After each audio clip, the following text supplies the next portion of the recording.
acceptance of his Lifetime Achievement Award at the Emmys in 1997, Fred Rogers, better known as Mr. Rogers, asked the audience to take 10 seconds to reflect on those who have cared for them, loved them, and made them who they are. So, who is at the top of your list, and why? I imagine they lent you something precious, their special glasses, their life lens, sharing with you everything they thought you needed in order to become your best self. God knows I've borrowed a ton of glasses during my lifetime, and over the last several years, I've invested in a pair of my own.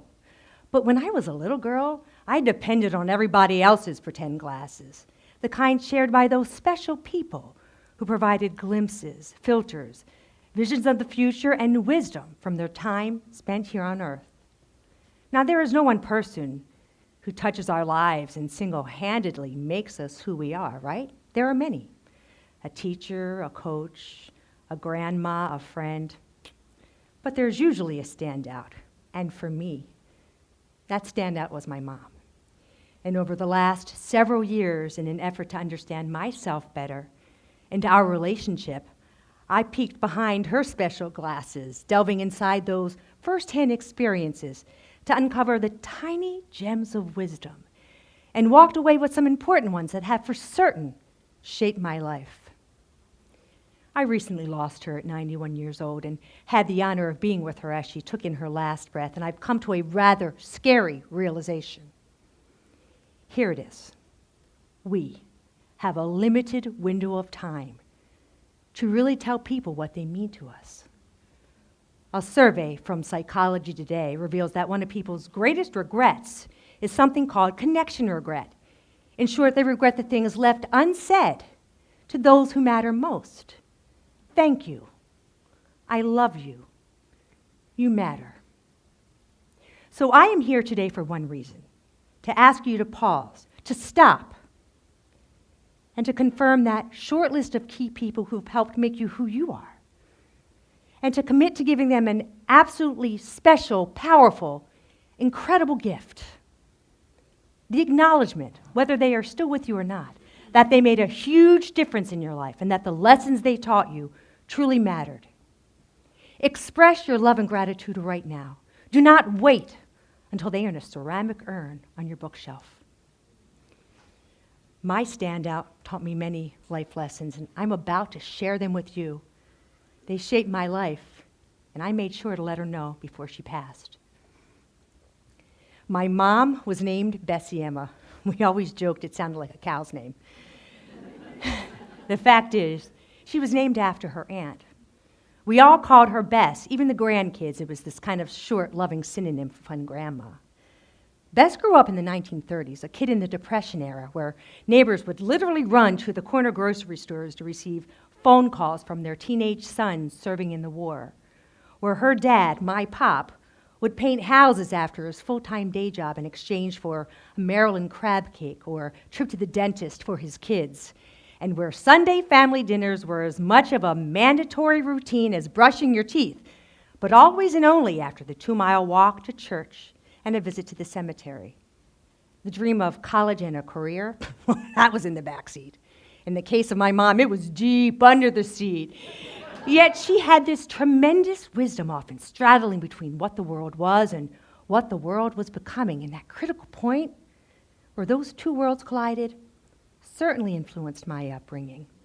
And you're about to hear how in these 10 interesting life lessons that were absolutely fueled by love, I think. Number 1, earn your own money. Back in the 1940s, women were focused primarily on home economics. In fact, Bess told me she was graded on her dusting ability. She said the teacher almost lowered her grade after she accidentally dropped the rag out of the school window, but she worked extra hard the next several weeks, practicing her dusting skills on the small wooden table in the classroom, and she earned herself an A. She left school completely in the 9th grade. And although she never even earned a high school degree, she made me promise at a very young age that I would go to college and get a good job. Why? So you don't have to take crap from anyone. Number 2, dance on a table. At least once. I asked my mom how many times she did this during her 91 years, and she said about 6 times. In other words, enjoy yourself. Let your hair down. Just make sure no one records you on their iPhone because you do not want to end up on TikTok. Or maybe you do. Number 3, love all animals, big and small, except maybe for the little bastards.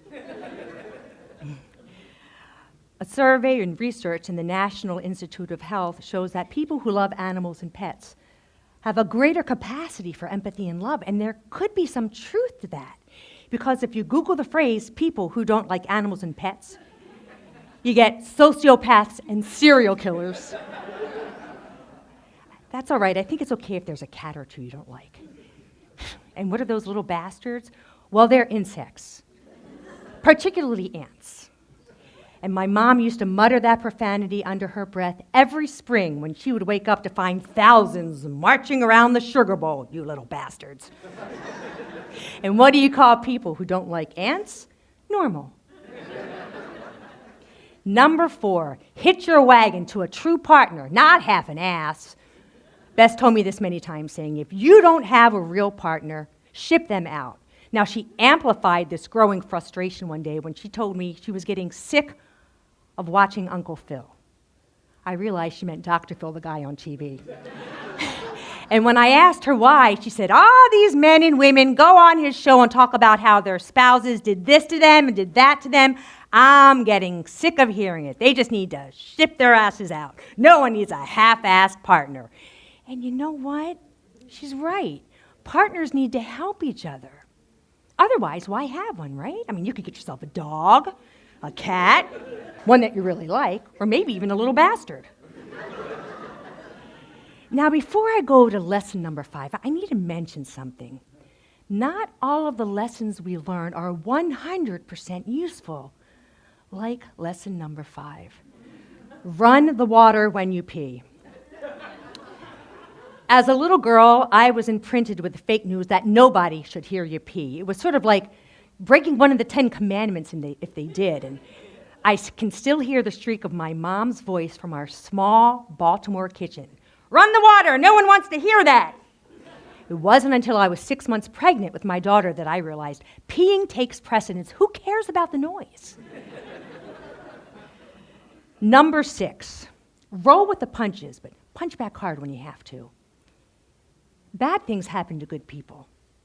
Bad things happen to bad people. The fact is, bad things just happen. But being resilient is critical, and I witnessed my mom's resilience many times, most notably after my dad died, and she had to go back to work at 64 years old at Macy's full-time to learn the new computerized checkout systems.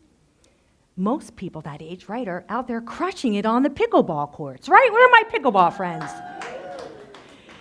And again, in late-stage dementia, when she functioned the best her fading body and mind would allow.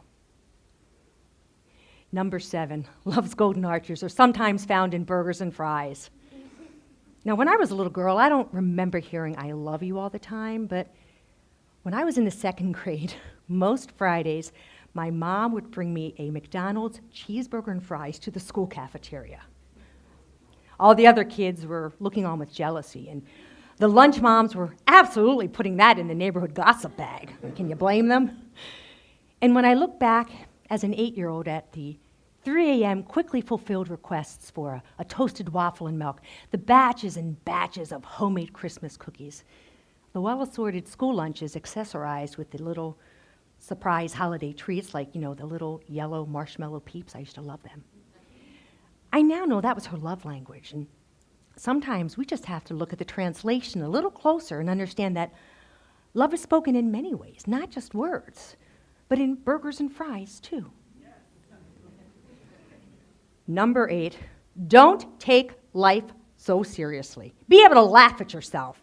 All right. A few years back, I had just brought my mom home from the hospital, and I was spending the night with her. I woke up to her sitting at the foot of my bed at 3 a.m. holding the cordless phone. She said a loud noise had startled her, and she insisted a bunch of loud teenagers had abandoned a stolen car in the driveway. After a peek out the window and a call to 911, 2 cop cars arrive. After running a check on the car, one of the policemen slowly approaches the front door. We open it. The 2 of us, an absolute dreadful sight. "Good evening, ma'am. Do you own a 2011 Toyota Corolla?" Whereby Beth said, "Well, why, yes, officer, we do." "Well, that's your car in your driveway." Oh my gosh. As Bess climbed back into bed, she couldn't stop laughing. In between trying to catch her breath, she said, "I wish I could see that officer tell his policeman friends about how this nut and her daughter caught in a stolen car that was theirs." I didn't know if I was going to laugh or cry, but as Bess reminded me, "Oh, Bon, lighten up. Don't take life so seriously."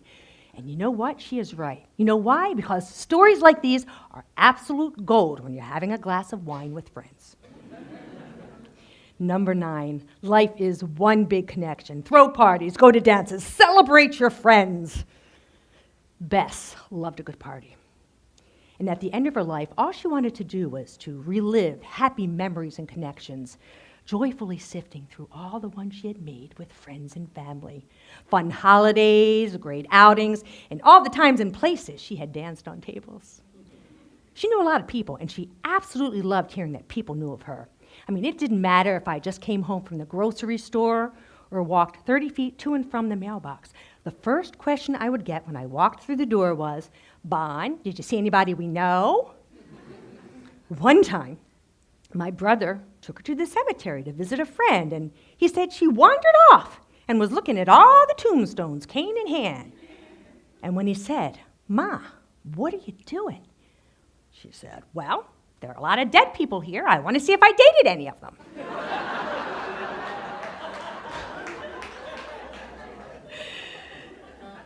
And finally, lesson number 10. Death can have its light moments. Don't be afraid. There's something to be said about seeing someone who has had such an impact on your life disintegrate before your eyes. And there's something else to be said about seeing that person have a sense of humor about death, knowing that that moment is imminent. One morning, Bess sweetly but bluntly asked her nurse, "Aren't you glad when you come in to wake me up and you touch my hand and I'm still warm?" During her last few weeks, we had many conversations about the journey towards death. I mean, one night I was helping her remove her dentures, and I just asked her directly. I said, "Ma, are you afraid to die?" And she said, "No, but I just don't want you to be lonely." She was still worried about her little girl. And she promised me at that moment that after she died, she would give me a sign that she is okay. And I look for that sign, I pray for it, I ask for it out loud. During her last few days, my brother and I whispered in her ear, "Thank you, Mom. We love you, Mom. You were a good mom. You mattered, Mom. It's okay." And in the end, that's all any of us wants to know. And I am so glad I got to tell her. I got to hold her, express how I felt, have intimate conversations about life, people, and even death. So this is how I see it. For the last few moments, I've shared with you my perspective through my glasses, the ones that were polished by Bess, to provide you with a glimpse of my experiences and to demonstrate why it is so incredibly important to let people know how special, loved, and impactful they have been. No one is self-made, no one. So whether it was your mom, dad, teacher, coach, friend, mentor, aunt, uncle, you know who they are. Thank them. Cherish them. Tell them how they've helped you. Let them know that they truly matter and that you deeply love them, while it's still the present tense. And if you're lucky enough, go hug them today.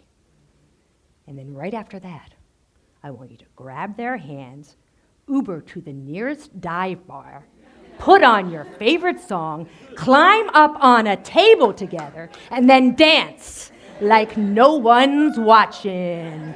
Thank you, Mom.